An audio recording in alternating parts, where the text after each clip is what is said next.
Hello everyone, my name is Micaela Gaona and today I want to present my honors project for the course of macroeconomics that is about how the Peruvian economy has been affected by the pandemic.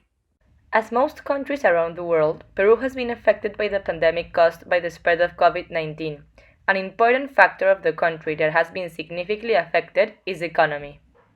Just a little bit of background. Peru reported its first case of COVID-19 on March 5th, and just 10 days later, on March 15, President Martin Vizcarra declared Peru in a state of emergency and ordered lockdown for 15 days.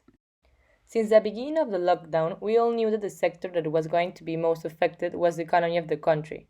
Many independent and dependent workers, informal workers, and small entrepreneurs started worrying when the lockdown started, because this meant that people won't be spending their money in buying things or services, and consequently businesses would shut down. However, we need to take in consideration that more than 70% of workers in Peru are informal, and this means that these workers are not included in payroll, they don't have a social welfare, they don't contribute to any pension, and they don't receive any benefits.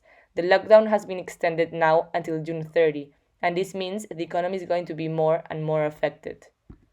The United Nations said that it will be the worst economic recession since the Great Depression, and this is because most sectors of the economy of almost all countries have stopped due to the lockdown.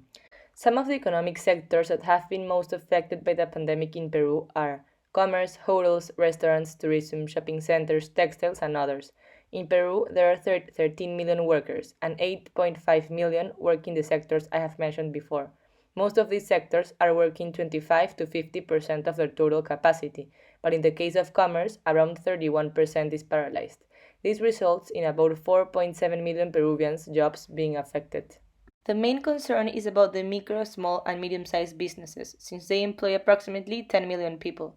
The informality in Peru is a real issue because informal workers live from what they earn each day to survive, and they are not included in payrolls.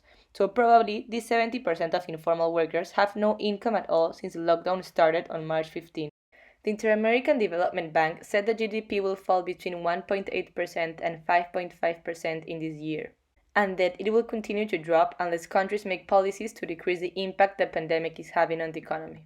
One of the main factors that is going to impact Peru's economy is the prices of raw materials. In 2019, minerals represented 59% of the country's total exportations, approximately 20.7% of the GDP.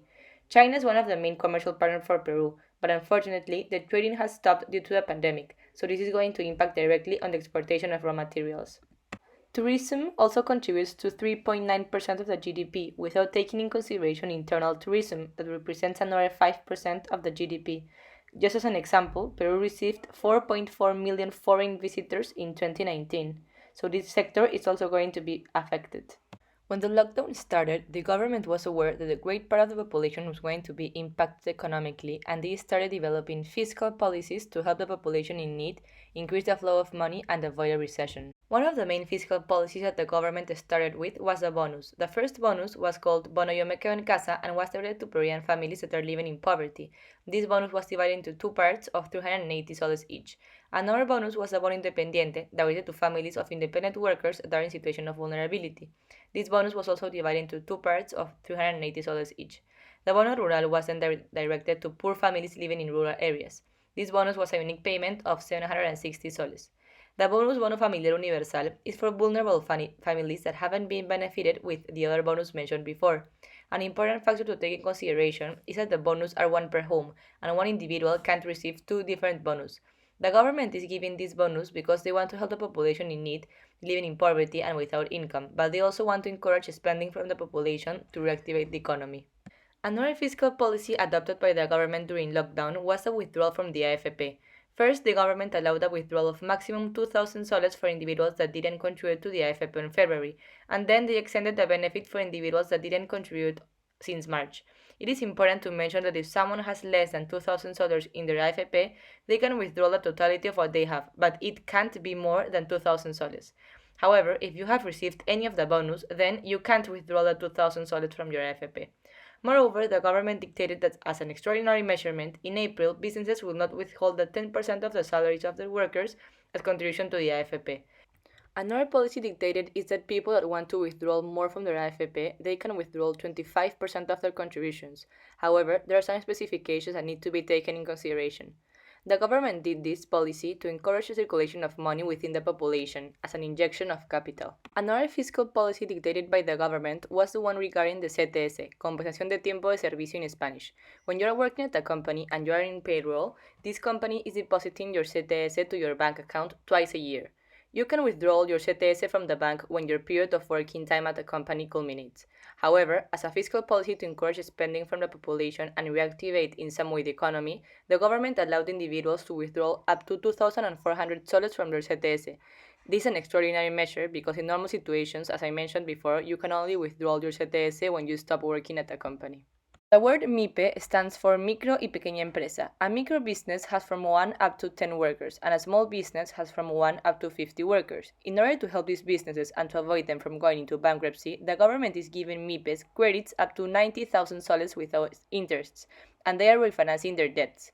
However, the MIPEs which are benefited by these policies are only the ones in the sectors of production, tourism, commerce, and services connected to these sectors. An important fiscal policy that the government dictated is the one regarding taxation.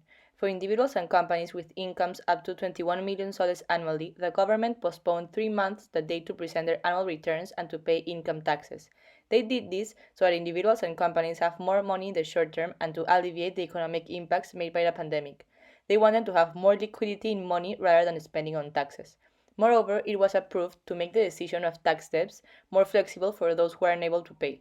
There are many other policies regarding taxes that have been implemented during the pandemic crisis, but these are the ones I consider relevant and important to explain. The reason the government decided to implement these policies is because they want to encourage more businesses to continue functioning, even though they have been affected by the lockdown. They want to prevent businesses from going into bankruptcy and promote the liquidity and flow of money. This will increase the chances of business surviving the pandemic crisis and will also encourage the economy to keep running. The government decided to direct 30,000 million soles to help businesses to pay their workers and suppliers during the state of emergency. This money will be made available as a credit guarantee. This amount will be directed only for MIPYME, that are micro, small, and medium-sized businesses. But there are other factors to take in consideration to assess if your business could be part of this policy. The intention of the government is to help businesses pay their employees, debts to suppliers, or just to survive this crisis because of the pandemic, to avoid bankruptcy and keep the economy growing as well. This definitely is a difficult situation for the country, for the economy, and for the population. Many jobs are being affected, businesses going into bankruptcy, the GDP is falling, consumerism is very low, and a lot of uncertainty makes things even more difficult. The problem with Peru is the amount of informal workers we have on the country and how they have been affected by this crisis. In order to help formal and informal workers, companies, and natural individuals, the government has dictated fiscal policies that should help ameliorate the impact the pandemic is having on everyone. However, these policies are not a long-term solutions, and this is what the government should focus on, because this crisis isn't going to stop anytime soon. Hopefully, with the help received from the government, businesses can continue operating and this will contribute to the economy, but informality makes it a lot harder for the government to create policies that benefit everyone. Definitely the President will announce reactivation policies for the economy, but the purpose of this video is to explain what the economic situation is like in Peru and what policies have been adopted to ameliorate the damage and help Peruvians and the economy as well. Thank you all very much for listening. I hope you found this video interesting and informative on what is the current economic situation in our country.